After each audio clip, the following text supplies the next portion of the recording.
हमारे channel haunting tube को subscribe करें और बेल आइकॉन दबाएं लेटेस्ट अपडेट्स पाने के लिए। दोस्तों, हाल ही में मैंने फनी गेम्स नाम की एक मूवी देखी है और इस फिल्म को क्रिटिक्स ने काफ़ी प्रेज किया है। And interesting thing about this movie is that कि ये मूवी एक नहीं बल्कि दो बार बनाई गई है, जहां पहली मूवी 1997 में और दूसरी मूवी 2007 में रिलीज हुई थी। फनी गेम्स को ऑस्ट्रियन डायरेक्टर राइटर माइकल हनेके ने डायरेक्ट किया है और ये एक साइकोलॉजिकल हॉरर मूवी है, यानी कि यहाँ हमें भूतों से नहीं बल्कि इंसानों के डेंजरस बिहेवियर को दिखाकर डराया गया है। और ऐसा हमने 100 जैसी मूवीज में पहले देख रखा है। IMDb पर इस फिल्म को मिले हैं 6.6 stars out of 10। Rotten tomatoes पे इट्स 52% फ्रेश और इस फिल्म की मेटाक्रिटिक स्कोर है 44%। तो आज के इस वीडियो में हम और आप मिलकर फनी गेम्स मूवी की स्टोरी को जानते हुए इस फिल्म से रिलेटेड कुछ थियरीज पे भी बातें करेंगे। Now before start this video मैं आपसे 2 बातें शेयर करना चाहता हूं। पहली बात ये कि हमारे चैनल की डिस्कॉर्ड सर्वर अब एकदम एक्टिव और सेटअप हो चुकी है, जहां हमने सर्वर के थीम को हेल और हेवन के कॉन्सेप्ट पे बनाया है। सो प्लीज आप सभी डिस्क्रिप्शन और कमेंट में दी गई लिंक पे क्लिक करके मुझे डिस्कॉर्ड पे जरूर ज्वाइन कीजिए। वहां हम हॉरर मीम्स एंड फैक्ट्स वगैरह शेयर करने वाले हैं और मैं काफी वक्त वहां लोगों से बात करते हुए बिताता हूँ। इसके अलावा डिस्कॉर्ड पे I will be hosting some podcast and real talk shows on weekends, तो हम सभी उन शोज में भी बातें कर पाएंगे। अब जब हॉरर की बात हो ही रही है तो मैं बता दूं कि आज शाम हम अपने लोगी प्लेस चैनल पे एक हॉरर गेम खेलने वाले हैं, जिसका एक्सपीरियंस बिल्कुल एक हॉरर मूवी देखने जैसा होगा। तो आप मुझे उस चैनल पे भी जरूर सब्सक्राइब करें। So please do join my Discord server, subscribe to Logi Place, और इन सब का लिंक आपको डिस्क्रिप्शन और कॉमेंट में मिल जाएगा। तो दूसरी बात ये कि इस एक्सप्लेनेशन के स्क्रिप्ट को आदित्य ने लिखा है, जिनका खुद का एक यूट्यूब चैनल है नेम्ड द डाइवर्जेंट सोल, और वहां आदित्य ओल्ड सॉन्ग्स वगैरह परफॉर्म करते हैं। So if you are interested do check him out by clicking the link in description. I know बहुत सारे प्लगइन्स थे आज, but now with that said let's roll the intro.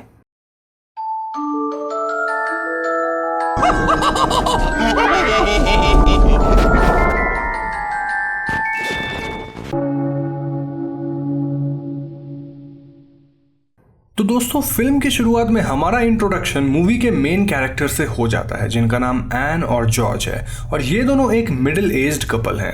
N और George अपने 8 साल के बेटे जॉर्जी और अपने डॉग रॉल्फी के साथ अपने कार में अपने बोट हाउस पर वेकेशन स्पेंड करने जा रहे होते हैं। कार में कामिंग ट्रैवल सॉन्ग प्ले हो रहा होता है, but to our surprise Ann music change करके रॉक मेटल म्यूजिक प्ले कर देती है। बोट हाउस पहुंचने से पहले एन रास्ते में अपने नेबर फ्रेड को देखती है, जो 2 स्ट्रेंजर गोल्फ प्लेयर के साथ अपने घर के सामने खड़ा था, और वो कार में से ही फ्रेड को हेलो करती है। एन उसे बोट हाउस पर आकर उसकी बोट फिक्स करने के लिए कहती है, लेकिन फ्रेड का कहना था कि वो 20 मिनट बाद ही आ पाएगा। फ्रेड का बिहेवियर एन को काफी स्ट्रेंज लगता है और एन जॉर्ज से पूछती है कि फ्रेड ऐसा अजीब बिहेव क्यों कर रहा था और उसके साथ वो 2 स्ट्रेंजर्स कौन थे। जॉर्ज एन के क्वेश्चंस को हल्के में लेता है और वो एन को चिंता ना करने को कहता है। खैर, ये फैमिली अपने बोट हाउस पहुंच जाते हैं और कुछ ही देर बाद फ्रेड वहां अपने एक स्ट्रेंजर फ्रेंड के साथ आता है। फ्रेड उन्हें बताता है कि ये लड़का पॉल है, जो कि उसका दोस्त का बेटा है, और पॉल यहाँ फ्रेड के साथ रहने आया है। तो इसके बाद Fred, Paul, George and his son Georgie एक साथ बोट की तरफ चल देते हैं। फ्रेड, पॉल और जॉर्ज मिलकर उसकी बोट को पानी में उतार देते हैं और जॉर्ज एंड जॉर्जी बोट को ठीक करने में लग जाते हैं। इस पॉइंट पे एन घर में अकेली होती है जब वहां वो दूसरा स्ट्रेंजर लड़का आता है। ये बंदा एन को बताता है कि हिज नेम इज पीटर और फ्रेड उसके अंकल हैं। पीटर यहाँ एन से अंडे लेने आया था क्योंकि उनके घर में अंडे खत्म हो गए थे। एन पीटर को 4 अंडे देती है, लेकिन थोड़ी ही दूर जाने के बाद पीटर इन अंडों को गिरा देता है। उसके ऐसा करने से एन को फर्श साफ करना पड़ता है और इस पॉइंट पे हम पीटर को अजीब तरह से स्माइल करते देख पाते हैं। इसके बाद पीटर फिर से एन से अंडे मांगता है और जब एन अंडों को फ्रिज से निकाल रही होती है तो पीटर एन के मोबाइल फोन को सिंक में डुबो देता है। उसके ऐसा करने से फोन पूरी तरह भीग कर खराब हो जाता है, क्योंकि 90s में फोन वगैरह वाटरप्रूफ नहीं होते थे। एन को इस पे बहुत गुस्सा आता है और वो पीटर को अंडे देकर जल्दी से उसके घर से चले जाने के लिए कहती है। Ann was quite frustrated now, इसलिए वो सिगरेट पीकर अपने आप को काम करती है, बट तभी उसे बाहर से रॉल्फी के जोर जोर से भौंकने की आवाज आती है। एन फौरन ही बाहर जाती है और वो देखती है कि रॉल्फी पीटर और पॉल पे भौंक रहा था, जो कि मेन डोर के पास खड़े थे। पीटर एन को देखकर कहता है कि वो 4 अंडे जो एन ने उसे दिए थे वो भी रॉल्फी के भौंकने की वजह से गिर गए हैं, और इसके बाद वो एन से और अंडे मांगता है। इसी बीच पॉल मेन डोर के पास रखे जॉर्ज के गोल्फ किट में से एक गोल्फ स्टिक निकालता है और बाहर चला जाता है। इस पॉइंट पे हम व्यूअर समझ पाते हैं कि पीटर एन को बुरी तरह से फ्रस्ट्रेट कर चुका था and she was very angry. दूसरी तरफ जॉर्ज और जॉर्जी जो अब भी बोट पे काम कर रहे थे, उन्हें सडनली रॉल्फी की तेज भौंकने की आवाज आती है and within a second Ralphie की आवाज गायब हो जाती है।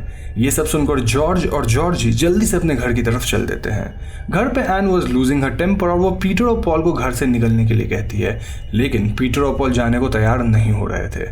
जॉर्ज घर आकर सब देखता है और वो पीटर और पॉल की बदतमीजी देखकर पॉल को थप्पड़ मार देता है। अब बात इतनी बिगड़ गई थी कि पॉल वहां रखे गोल्फ किट से एक गोल्फ स्टिक उठाता है और वो जॉर्ज के पैर पे बहुत जोर से मार देता है, जिससे जॉर्ज बुरी तरह घायल होकर गिर जाते हैं। जॉर्जी ये सब देखकर काफी फ्रीक आउट करता है और एन भी अब रोते हुए उन दोनों से रिक्वेस्ट करती है कि वो दोनों उसकी फैमिली को छोड़ दें, लेकिन पीटर और पॉल वहां से जाने से क्लियरली मना कर देते हैं।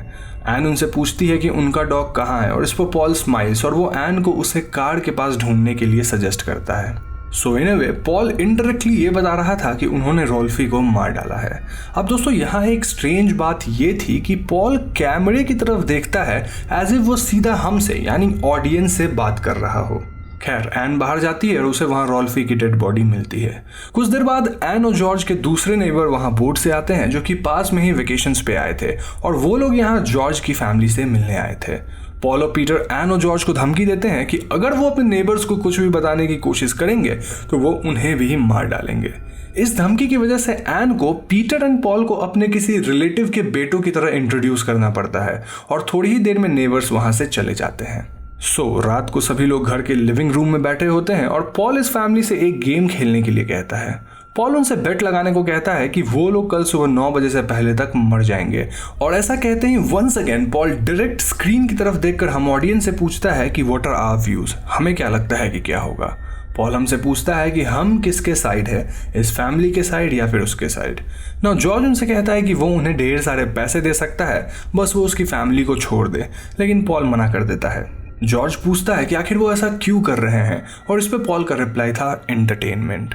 पीटर और पॉल एन को काफी देर तक घूरते हैं, फिर उसके ऊपर भद्दे कमेंट्स करते हैं। Then they ask her to get naked in front of them और एन इस पर भड़क कर मना करती है। जॉर्जी भी चिल्लाकर अपना गुस्सा जाहिर करता है और पॉल जॉर्जी के सर को एक कपड़े से कवर कर देता है and they order Ann to get naked. Ann डरते हुए वैसा ही करती है जैसा उन्होंने कहा और पॉल एंड पीटर थोड़ी देर तक एन को देखने के बाद उसे वापस ड्रेसअप करने के लिए कहते हैं। इसके बाद वो जॉर्जी के सर से कवर हटा देते हैं और मौका देखकर जॉर्जी वहां से भाग जाता है। पॉल एन के हाथ पैर बांध देता है और वो जॉर्जी के पीछे भागता है। जॉर्जी अब तक हाउस के मेन एंट्रेंस तक पहुंच चुका था और वो गेट के ऊपर चढ़कर उसे पार करने की कोशिश करता है। जॉर्जी की ये कोशिश नाकाम होती है और इसलिए वो नदी से होते हुए मिस्टर फ्रेड के घर में घुस जाता है। जॉर्जी मिस्टर फ्रेड को ढूंढने की कोशिश करता है बट शॉकिंगली जॉर्जी को घर के बाथरूम में मिस्टर फ्रेड और उनकी वाइफ की लाश मिलती है। जी हाँ दोस्तों, इस सीन को देखकर हम क्लियरली समझ जाते हैं कि पीटर और पॉल ने मिस्टर फ्रेड और उनकी वाइफ के साथ भी ऐसा ही कुछ किया है। ये सब देखकर जॉर्जी उस घर में छुपने की जगह ढूंढता है और उसे वहाँ एक राइफल भी मिलती है। Now since Georgie was a kid, उसे कोई आइडिया नहीं था कि एक असली राइफल कैसे चलाई जाए, बट जॉर्जी उस राइफल को लेकर छुप जाता है। पॉल उसे ढूंढते हुए यहाँ आता है और वो जॉर्जी को खोज भी लेता है, लेकिन जॉर्जी पॉल पे राइफल एम कर देता है। But as we all know कि जॉर्जी को कोई आइडिया नहीं था कि रियल राइफल कैसे चलाई जाए और इसी बात का फायदा उठाकर पॉल उसे पकड़कर वापस ले जाता है। वहीं दूसरी तरफ पीटर एन और जॉर्ज को संभाले हुए था और पॉल जॉर्ज से कहता है कि उसके बेटे ने उसे मारने की कोशिश करी है। जॉर्जी भागकर अपने पेरेंट्स के पास जाता है और रोते रोते उन्हें बताता है कि उसने मिस्टर फ्रेड और उनकी वाइफ की डेड बॉडीज देखी है। अब पीटर और पॉल इनी मिनी माइनी मो करके सेलेक्ट करते हैं कि सबसे पहले वो उन तीनों में से किसे मारेंगे और वो एन को सेलेक्ट करते हैं। पॉल किचन में खाना ढूंढने जाता है और इसी बीच उसे बुलेट फायर होने की आवाज आती है। पॉल रूम में आकर देखता है कि वहां जॉर्जी मरा पड़ा था और इस पर पॉल पीटर से पूछता है कि उसने एन की बारी होते हुए भी जॉर्जी को क्यों मारा। पीटर कहता है कि जॉर्जी फिर से भागने की कोशिश कर रहा था और इसलिए उसने उसे शूट कर दिया। तो इसके बाद पीटर और पॉल घर को लॉक करके बाहर कहीं चले जाते हैं और एन किसी तरह किचन तक जाती है और वहां रखे किचन नाइफ से अपने आप को फ्री करती है। इसके बाद वो जॉर्ज को उठने में मदद करती है और दोनों फोन ढूंढकर पुलिस को कांटेक्ट करने का डिसाइड करते हैं। बट सिंस पीटर ने फोन को सिंक में गिराया था इसलिए फोन काम नहीं कर रहा था। यहाँ एन हेयर ड्रायर के हेल्प से अपने फ़ोन को सुखाने की कोशिश करती है और फाइनली उसका फ़ोन ऑन हो जाता है। नाउ जॉर्ज एन से कहता है कि वो पुलिस से कांटेक्ट कर लेगा और क्योंकि वो अपने पैर के चोट की वजह से चल नहीं पाएगा, इसलिए वो एन को सजेस्ट करता है कि वो अकेली भाग जाए और हेल्प लेकर वापस आए। एन भागकर पास ही किसी रोड के पास पहुंचती है जहां दूर से उसे कोई कार पास आती दिखाई देती है। अब क्योंकि एन काफ़ी डरी हुई थी, शी थिंक्स कि इस कार में ज़रूर पीटर और पॉल होंगे, इसलिए वो छिप जाती है। लेकिन जब कार पास से गुजरती है तब एन फाइंड्स आउट कि कार में पीटर और पॉल नहीं बल्कि कोई और था। एन कार के पीछे भागती है लेकिन तब तक ये कार दूर निकल चुकी थी। इसके ठीक बाद एन को एक और कार आती दिखाई देती है और इस बार एन रोड के बीचों बीच खड़े होकर उस कार को रोकती है। दूसरी तरफ जॉर्ज घर में उस फोन से पुलिस को कांटेक्ट करता है, बट फोन का माइक्रोफोन काम नहीं कर रहा था, जिस वजह से पुलिस कुछ सुन नहीं पाते। जॉर्ज परेशान होकर जॉर्जी की डेड बॉडी को कवर करने लगता है जब उसे दरवाजे से आवाज आती है। जॉर्ज खुश हो जाता है क्योंकि उसे लगता है कि एन हेल्प लेकर फाइनली आ गई है, but to our surprise Peter और पॉल वहां एन को पकड़ कर ले आते हैं। जी हाँ दोस्तों, इस सीन से हमें यह पता चलता है कि रोड पे दूसरी कार में और कोई नहीं बल्कि पीटर और पॉल थे। ये दोनों एन और जॉर्ज को बांध देते हैं और पॉल एन से पूछता है कि वो किस तरह से मरना चाहेगी, नाइफ से या राइफल से। तभी अचानक एन पास रखी राइफल से पीटर को शूट कर देती है। ये देखकर पॉल काफी चौंक जाता है और वो टीवी का रिमोट खोजने लगता है। रिमोट मिलते ही वो उसमें रिवाइंड का बटन प्रेस करता है जिससे सब कुछ रिवाइंड होता है इन रियल लाइफ, और इस बार पॉल पीटर को शूट होने से बचाकर उसी राइफल से जॉर्ज को शूट करता है। नेक्स्ट डे 9 बजने से पहले ये दोनों एन को बोट पे ले जाते हैं और उसे भी फाइनली मार देते हैं। इसके बाद वो दोनों एन और जॉर्ज के उन नेबर के यहाँ जाते हैं जो पास ही वेकेशन स्पेंड करने आए थे। वहां जाकर पॉल डोरबेल रिंग करता है और अंदर खड़ी लेडी से कहता है कि उसे एन ने यहाँ अंडे लेने के लिए भेजा है। वो लेडी अंदर अंडे लेने जाती है और एक लास्ट बार पॉल स्क्रीन की तरफ डायरेक्टली देखता है और हंसता है। नाउ एट दिस पॉइंट हम व्यूअर्स समझ रहे हैं कि आगे क्या होने वाला है और इसी के साथ मूवी खत्म हो जाती है। तो दोस्तों ये थी फनी गेम्स मूवी की कहानी, एंड आई नो कि आपके मन में अब तक काफ़ी सारे क्वेश्चंस उठ रहे होंगे, स्पेशली वो टीवी रिमोट वाला सीन जो कि काफ़ी अजीब सा था। So let's dive deep and clear a few things out. इस मूवी को डायरेक्टर ने एक एग्जाम्पल की तरह प्रेजेंट किया है, एंड थ्रू दिस मूवी वो हमें दिखाना चाहते हैं कि किस तरह सिनेमा में एक लंबे समय से ऑडियंस के इमोशंस के साथ खेला जाता है। इतना ही नहीं, जनरल मीडिया भी ऑडियंस के इमोशंस को प्ले करके मैनिपुलेट करती है, and through this they earn money. इसीलिए वो कई बार ऐसी चीज़ें भी बड़ी नोइंगली प्रेजेंट करते हैं जो कि मोरली राइट नहीं होती, और इसी तरह से एज एन ऑडियंस हमारे पर्सपेक्टिव को यानी हमारे सोच के तरीके को कंट्रोल किया जाता है। एज एन ऑडियंस ये हमारे ऊपर भी क्वेश्चन उठाती है कि हम एंटरटेनमेंट के नाम पे कैसी चीज़ों को कंज्यूम कर रहे हैं। Violence, nudity, and we wish to see the main characters suffer, इससे पहले कि वो मुसीबत से फाइनली बाहर निकले। आफ्टर ऑल कौन पसंद करता है कि मूवी स्टार्ट हो, किलर आए and he kills the main character directly. ऐसे स्टोरी को हम एंटरटेनिंग नहीं मानेंगे और हम चाहेंगे कि मेन कैरेक्टर सफर करे और तभी उनका सर्वाइवल हमारे लिए वैल्यू करेगा। This sheds a light upon our mindset where somehow we wish to see the sufferings of the characters in a movie. Movie को डायरेक्टर ने इस तरह से प्रेजेंट किया है कि फ्रॉम द बिगिनिंग ही हम एज अ व्यूअर नोटिस करने लग जाते हैं कि किस तरह ये मूवी हमारा ध्यान उन सारी चीज़ों पे आकर्षित करना चाहती है जो कि एक सस्पेंस हॉरर मूवी में सालों से इस्तेमाल किया जा रहा है। मूवी के ओपनिंग सीन में जब एन और उसकी फैमिली कार में ट्रैवल कर रहे थे, तब जिस तरह जनरली हर मूवी में ट्रैवल सीन के बैकग्राउंड में स्लो म्यूजिक प्ले हो रहा होता है, वैसा ही म्यूजिक हमें सुनने को मिलता है। But then Ann suddenly music change कर देती है और रॉक म्यूजिक प्ले कर देती है। ऐसा करने से ऑडियंस ने एक सडन अनईजीनेस फील करी होगी, because as an audience we are habitual to those things जो सालों से मूवीज में रिपीट होती आ रही है। वेल, द स्टोरी प्रोग्रेसेस और वो लोग बोट हाउस पे जा रहे हैं।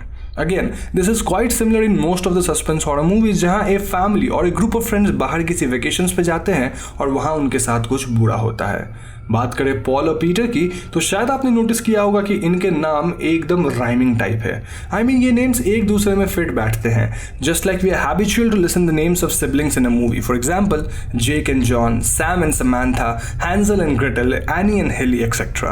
अब इंट्रोड्यूस होता है मूवी का पहला ब्रूटल सीन जहां हमें रॉल्फी की आवाज़ सुनाई देती है, और अब तक एज एन ऑडियंस हम गेस कर चुके होते हैं कि पॉल ने उसे मार दिया है। मूवी का वो सीन जहां पॉल और पीटर एन को पूरी तरह नेकेड होने के लिए ऑर्डर करते हैं, वो मेल ऑडियंस को टारगेट करके बनाया गया है। The term male audience refers to those जो हमेशा एक वेस्टर्न सस्पेंस हॉरर मूवीज में न्यूडिटी एक्सपेक्ट करते हैं, लेकिन इस फिल्म में कैमरा एंगल को इस तरह से फोकस किया गया है जिससे ऑडियंस एन को नेकेड देख ही नहीं पाती। दोस्तों, इसी माइंडसेट की वजह से आपने कई चीप हॉरर मूवीज में अक्सर बिना मतलब के इरोटिक सीन्स देख रखे होंगे जिनका कोई जस्टिफिकेशन नहीं होता, बट क्योंकि ये certain section of audience likes it, director इस चीज को मूवी में भर भर के डालते हैं।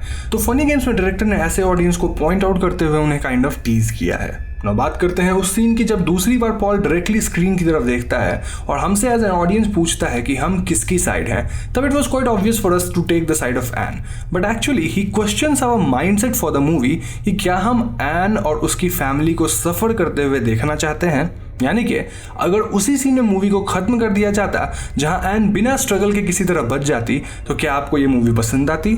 आपका जवाब शायद नो होगा। नेक्स्ट सीन में जब एन रोड पर कार देखकर छिप जाती और फिर हमें पता चलता है कि कार में पॉल और पीटर नहीं थे, तब हम भी सोचते हैं कि एन को कार रोक लेनी चाहिए थी, बट टू आवर सरप्राइज जो नेक्स्ट कार एन रोकती है उसमें पीटर और पॉल थे और वो पकड़ी जाती है। अब आते हैं मूवी के सबसे स्ट्रेंज सीन पे जहां टीवी रिमोट का यूज करके पॉल पीटर को वापस जिंदा कर देता है। अब तक तो आप समझ ही गए होंगे कि फनी गेम्स मूवी एक्चुअली में हमारे साथ फनी गेम्स खेल रही है और हम जब जो भी एक्सपेक्ट करते हैं उसका ठीक उल्टा होता है। एंड दैट इज वाई यहाँ मूवी का सबसे बड़ा ट्विस्ट आता है जब हम एक्सपेक्ट कर रहे हैं कि एटलीस्ट अब एन बच जाएगी, तब ये फिल्म हमारी लास्ट एक्सपेक्टेशन को भी तोड़ देती है। बात करें मूवी के टाइटल की तो ये डायरेक्टली बताती है कि मूवी हमारे साथ फनी गेम्स खेलती है at our emotional level. I mean इस फिल्म की कहानी को सुनते वक्त आपको हमेशा फील हो रहा होगा कि अब आगे क्या होने वाला है, and you might have been emotionally invested into it और आप सोच रहे होंगे किसी तरह ये फैमिली स्ट्रगल करके बच जाए।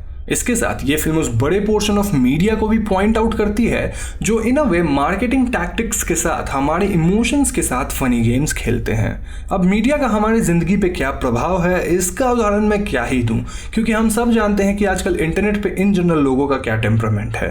आप अपनी माइंडसेट रखो और उसे ना अग्री करने वाले लोग ट्रिगर होकर आपको गाली देना शुरू कर देंगे। We are so emotionally invested in our beliefs कि हमें दूसरे की सोच की कोई परवाह नहीं है, लेट अलोन कि क्या सही और क्या गलत है। बात करें सेम मूवी के दो बार रिलीज होने की विद द सेम स्टोरी, तो I personally think it is a symbol for the director जो कि हमें बताना चाहते हैं कि इतने साल बाद भी नथिंग हैज चेंज्ड। भले ही टीवी का रिमोट थाम कर हम ऐसा फील करते हैं कि सब हमारे कंट्रोल में है, येट द रियलिटी इज कि media has a strong influencing and controlling power over us. और ये मूवी तब तक रेलिवेंट रहेगी जब तक एज एन ऑडियंस हम इस बात को समझ नहीं जाते और मीडिया का कंट्रोलिंग पावर खत्म नहीं होता। अब दोस्तों, इस फिल्म को लेकर जनरल ऑडियंस दो सेक्शंस में डिवाइडेड है, एक जो कि इस फिल्म को एक मास्टरपीस मानते हैं और दूसरे जो कि इसे बैड रिप्रेजेंटेशन मानते हैं। और यही वजह है कि ऑनलाइन आपको इस फिल्म से रिलेटेड ढेर सारे मिक्स्ड रिव्यूज मिलेंगे। इन्हीं मिक्स्ड ओपिनियंस की वजह से फिल्म की रेटिंग्स काफी सफर करती है और यहाँ मैं आप सभी से पूछना चाहूंगा कि आपको ये फिल्म कैसी लगी। अगर आप मुझसे पूछेंगे तो मुझे पर्सनली ये फिल्म बढ़िया लगी and I can recommend it to you. तो बस आज की वीडियो में इतना ही। जाने से पहले मैं आपको फिर से याद दिला दूं कि आप मुझे लोगी प्लेस चैनल और डिस्कॉर्ड सर्वर पे जरूर ज्वाइन करें, क्योंकि आज शाम हम एक मस्त हॉरर गेम खेलने वाले हैं। वीडियो पसंद आए उसे लाइक और शेयर जरूर करें, और अगर आप ऐसे ही इंटरेस्टिंग मूवीज की एक्सप्लेनेशन देखते रहना चाहते हैं तो हमारे चैनल हॉन्टिंग ट्यूब को सब्सक्राइब करके बेल आइकॉन को जरूर दबा दीजिएगा, क्योंकि हम अपने चैनल पे ऐसी वीडियोज लाते रहते हैं। पीस।